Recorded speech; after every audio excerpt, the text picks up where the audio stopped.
Bonjour tout le monde. Aujourd'hui, nous allons aborder un sujet un peu embarrassant. Qu'est-ce qu'on fait lorsque l'on veut vendre une propriété dans laquelle il y a malheureusement eu un suicide? Mon nom est Yvan Dufresne, je suis notaire et depuis plus de 20 ans déjà, je travaille comme courtier immobilier sous la bannière RE/MAX.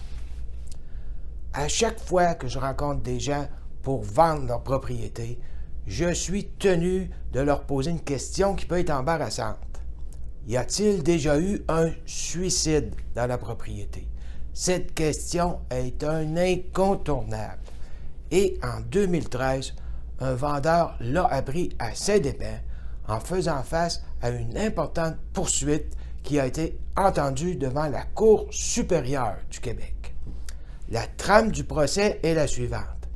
Les demandeurs, qui sont en fait les acheteurs de la maison, poursuivent le vendeur et réclament rien de moins que l'annulation de la vente. En plus, ils réclament des dommages et intérêts punitifs. Lors du procès, le vendeur admet que lorsque lui-même a mis la propriété à vendre en 2012, il savait qu'en 2010, cette propriété avait été malheureusement le théâtre d'un pacte de suicide.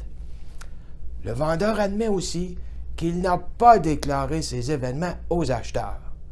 Par contre, pour se défendre, il prétend qu'il n'avait pas l'obligation de déclarer ces événements, que les acheteurs ne lui ont posé aucune question à ce sujet et que lui-même ne pouvait pas deviner que les acheteurs étaient aussi sensibles à de pareils événements. Donc, la question que la Cour avait à trancher est la suivante. Même si les acheteurs n'ont posé aucune question au sujet de suicide, le vendeur était-il tenu de le déclarer?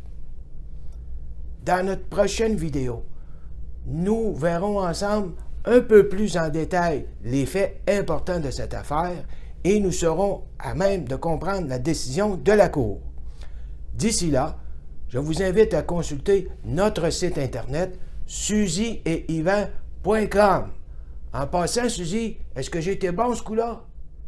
Oui. Hey, je t'ai eu, là.